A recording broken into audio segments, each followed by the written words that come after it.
They meet requirements every single month, right? So, what can we do to strengthen them?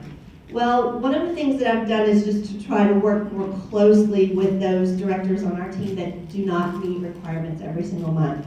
And I feel like they're a part of our overall team, no matter what generation they are. And so I need to work with them no matter what generation they are on our team.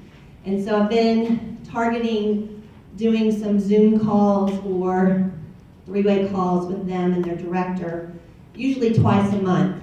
And we target very specific, concrete, easy things, like basic things, I should say. Not easy for them, but basic things, like contacts, tracking their contacts. One of the things, this is my magic number, a lot of you know this from being with me over the years, 25 contacts or more a week will help people get to director. And if you have a director that's struggling with meeting requirements, it's usually because her own show schedule is not strong, right? Or they would be meeting requirements. So where does that start? With contacts. Most of them are not making contacts. So how do you help them? You help hold them accountable to making contacts. I had that director I was working with last month. She was in her third month of relinquishment. She was a second generation director. And we talked every week. And she sent me her contacts every single day.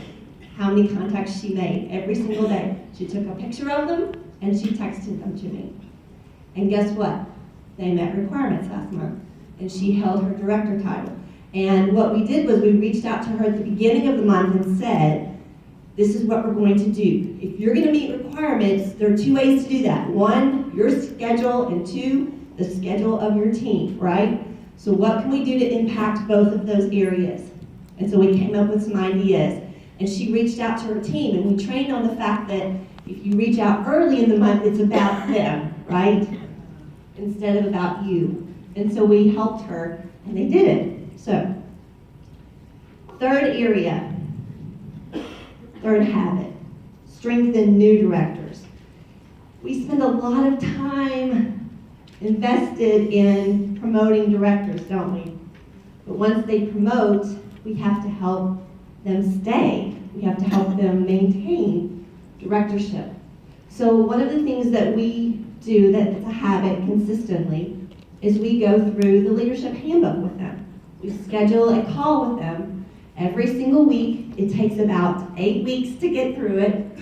So it's 2 months of support, 2 months of training after they promote, of holding their hand and walking them through how to be a strong director. There are about 6 chapters in the handbook, but 2 of them are really long. So I've divided those up into 2 weeks. So it takes me about 8 weeks to get through them. And that has really helped give them some strength as a new director. And then the fourth habit is prospecting for new directors. And adding to that overall organizational structure.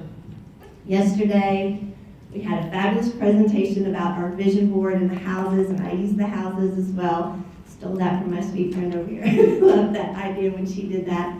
And one of the ways that we used that initially was at a Get the More You're Looking For meeting, okay? So we did that and we presented all of the benefits of being a director, the income potential, the requirements, and we talked about that 90-day formula, and then we had the sticky notes for them to put their name on the board with stars. They're the star-shaped sticky notes, and they put their names up on the board.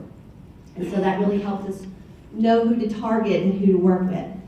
But if you want your organization to know what your goals are and where you're going and to get excited about that, you need to talk about that vision board at every single team meeting.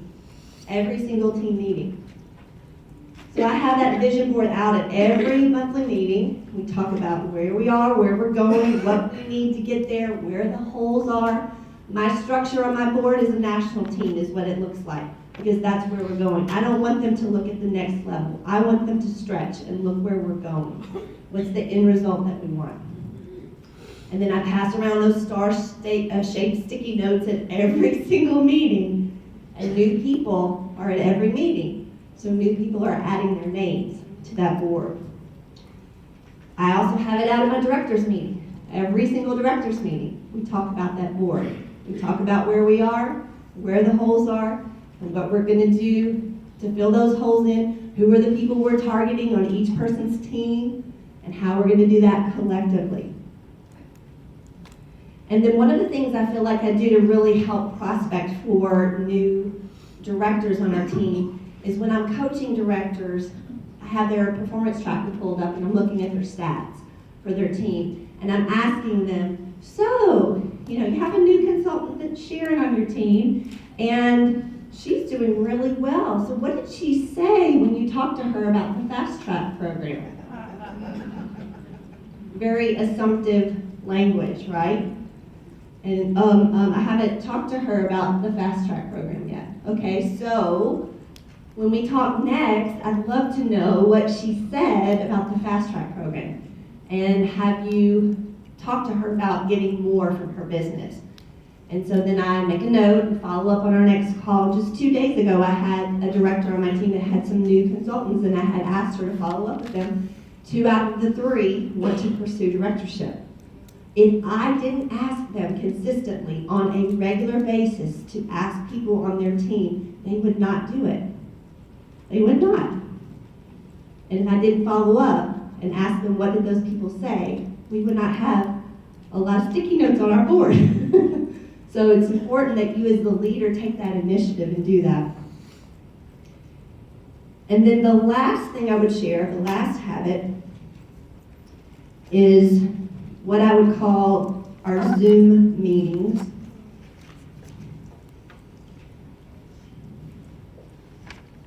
What I really found last year helped contribute to our success. I stopped doing a lot of overall programs for our entire organization, and I started working more in small groups with people, and I found that that gave us better success. And so what we did was spend a lot of time with people, developing relationships and holding them accountable to their goals every week. So we did these small group meetings through Zoom, and then one of my directors and I met with a potential director every single Monday at 1 o'clock at Panera. Just what we did for 3 months. And yes, did it take a lot of time to pour into her to do that? It did. But when they had New Directors Academy here, she was the #1 recruiter out of all of the directors that were here. Because we spent time with her, pouring into her. She had no team members when we started, none. When we started working with her last January, a year ago. And then look what happened in that short period of time, just by investing time in her. So that paid off. And now she is a strong leader on our team because we invested that time. Was it simple? Yes.